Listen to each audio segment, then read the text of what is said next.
Xavier, bienvenue parmi nous. Donc, Xavier Potier, tu es membre du Mouvement national des chômeurs et précaires et notamment tu envisages le revenu de base comme un outil à prendre dans un projet de société et donc que l'outil ne suffit pas et qu'il faut aussi examiner ce qui est mis autour, c'est ça? Voilà, oui, c'est à peu près ça, c'est ce que je vais... Alors, il faut savoir que le MNCP travaille avec le mouvement français du revenu de base, parce que c'est quelque chose d'important pour le MNCP. On n'a pas d'avis tranché, on n'est pas pour dire le revenu de base c'est quelque chose de bien ou c'est quelque chose de mal, mais c'est vraiment en débat dans notre mouvement. Alors, à partir de là, je dirais, c'est peut-être se poser la question de l'objectif. Pourquoi un revenu de base? Tout à l'heure, tu l'as dit, pour l'émancipation, ça c'est une première chose. Après, ça peut être aussi résoudre le problème du chômage. Mais il faut bien se fixer des objectifs parce qu'il y a certains politiques qui s'emparent du revenu de base, et on le voit, pour des objectifs, et ils savent très bien ce qu'ils veulent.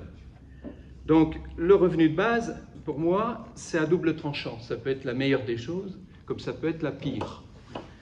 Et il y a deux choses, c'est ou bien c'est un moyen d'émancipation, et c'est ce que nous voulons, ou c'est un moyen de pression. Et moi, ça m'a fait tilt tout de suite, je vais raconter deux choses. Une fois, il y a une personne qui est allée clandestinement en Afrique du Sud, où c'était encore l'apartheid. Et il expliquait l'histoire de l'Afrique du Sud. L'Afrique du Sud, il y avait des Blancs, il y avait des Noirs. Les Noirs vivaient paisiblement, ils avaient leurs troupeaux, ils vivaient très bien. Il y avait les Blancs, ils vivaient très bien. Puis les Anglais sont arrivés. Et ils ont découvert qu'il y avait de l'or. Et il fallait l'exploiter. Et ce n'est pas eux qui allaient creuser. Donc qu'est-ce qu'ils ont fait? Ils ont demandé aux Noirs, au peuple noir, d'aller chercher l'or. Ils ont dit, non, ça ne nous intéresse pas. On est très bien comme ça. Donc, voilà. Donc ce qu'ils ont fait, ils ont parqué, les Noirs, de plus en plus, limité leur terrain, comme un peu les Américains ont fait avec les Indiens. Et à un moment donné, ils ne pouvaient plus vivre paisiblement et ils étaient obligés de travailler dans les mines d'or.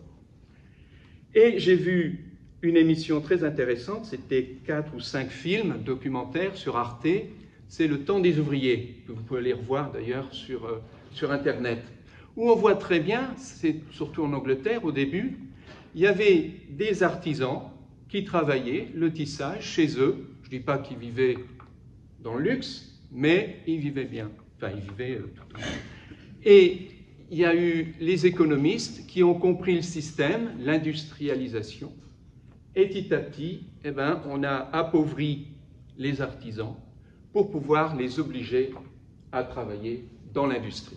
C'est la même chose, le revenu de base, ça peut être un revenu avec un montant où je peux choisir de travailler ou ne pas travailler, ou ça peut être un revenu avec un montant où je serais obligé d'aller travailler pour presque rien. Et d'ailleurs, c'est arrivé une fois avec le RSA, dans l'entreprise Camailleux, où on a pris des salariés du RSA, où l'entreprise recevait les aides de l'État, et puis, bien sûr, ceux qui avaient le RSA avaient le SMIC, bien sûr, quand même, mais quand ils sont allés au bout de 6 mois ou 1 an pour une augmentation, on leur a dit, non, c'est pas la peine, vous avez déjà le SMIC, c'est déjà pas mal, etc., etc. Donc, on voit bien qu'il y a un double tranchant par rapport à ça. Et c'est ça, moi, qui me... Voilà, c'est là-dessus que je me bats pour, en me disant, un revenu de base, ça peut être quelque chose de merveilleux ou ça peut être quelque chose de bien pire. Donc, ça dépendra des objectifs.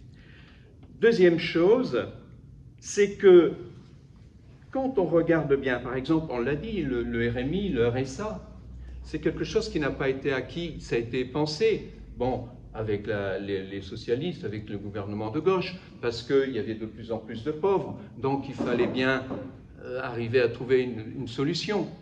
Mais cette solution, on leur a donné, on ne leur a pas... voilà.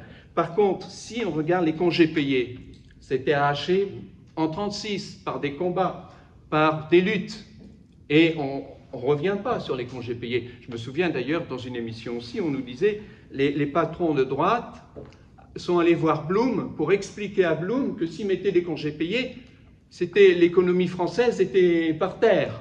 Bon, heureusement que Blum n'a pas fait comme certains, il n'a pas retourné sa veste. Mais on voit bien que c'est le peuple qui va défendre ce revenu de base. Moi, je pense que si le revenu de base vient que des politiques, et surtout de droite, c'est perdu pour le peuple. Parce que eux, ça sera arriver à trouver le moyen de presser les gens pour qu'ils soient corvéables. Ça sera un peu comme on voit avec en Angleterre, 0 heure, ou je ne sais plus quoi, où la personne, elle est devant son téléphone et elle doit répondre, voilà. Donc c'est là, c'est surtout ça, je ne vais pas être beaucoup plus long que ça, mais c'est de ne pas donner ce concept clé en main, mais de permettre le débat, l'éducation populaire, pour permettre que ça soit le peuple qui s'en empare. Et c'est sûr que les gens ne vont pas dire « nous, on veut un revenu de base au rabais, on veut quelque chose pour vivre ». Mais c'est eux qui le diront. Et certainement pas certains politiques qui commencent déjà à s'en emparer pour faire la pression. Après, je viendrai sur le montant aussi. Une fois qu'on a le montant, et ça sera là l'intérêt que le peuple s'en empare, c'est qu'il vérifiera si le montant ne baisse pas. Parce que la droite, même s'il y a un revenu de base avec un montant très important, ils ne vont pas oublier leur objectif. Ça veut dire que quand le niveau de vie montera, le revenu de base ne va pas augmenter. Puis à un moment donné, hop, on sera encore sous l'emprise de ceux qui ont le pouvoir. Donc voilà, moi, ce que je voulais passer comme message, c'est justement que c'est en double tranchant et qu'il faut travailler les objectifs et le travailler aussi, surtout, avec les gens ensemble, nous, les gens du peuple.